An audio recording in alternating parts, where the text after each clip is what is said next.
নামাজের এক সিজদায় বিশ্বনবী এমন লম্বা সময় সিজদায় পড়ে রইলেন, মাথা আর উঠান না। মুসল্লিরা তো অবাক, সাহাবারা ভাবলেন হায় রে, নবীজি অসুস্থ হয়ে গেলেন নাকি, অথবা ওহী নাজিল হলো নাকি।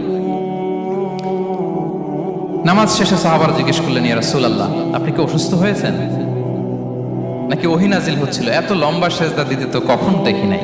বিশ্বনবী বললেন, না না, কুল্লুন যালিকা লাম ইয়াকুন, কোনটাই না, বরং ওয়ালাকিন্নাবনি ইরতাহালানি, আমার নানা ভাই হাসান হুসাইন সিজদারত অবস্থায় আমার পিঠের উপরে উঠে বসেছিল।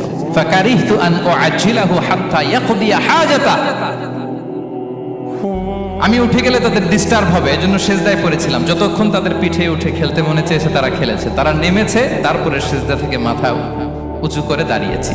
সুবহানাল্লাহ। তা আমরা কাঁধে নিয়ে খেলবো তো দূরের কথা, আমরা অনেকে বাচ্চাদেরকে মসজিদে দেখলেই রেগে যাই, আছে না নাই? অনেক মুরব্বীরা আছে মসজিদে বাচ্চা দেখতে পারে না, দেখবেন হ্যাঁ, খিটখিটে মেজাজের হয়ে যায়, রিয়্যাক্ট করে।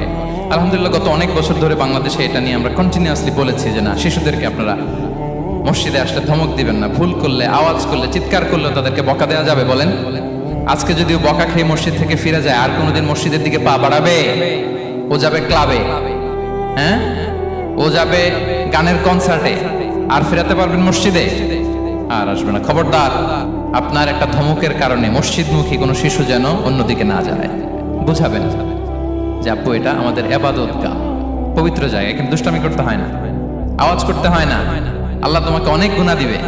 গুনার ভয় দেখালে কিন্তু বাচ্চারা দুষ্টামি করে না, দেখবেন। ঠিক কিনা বলেন? এই সেন্সটা তাদের আছে, এভাবে বুঝাবেন।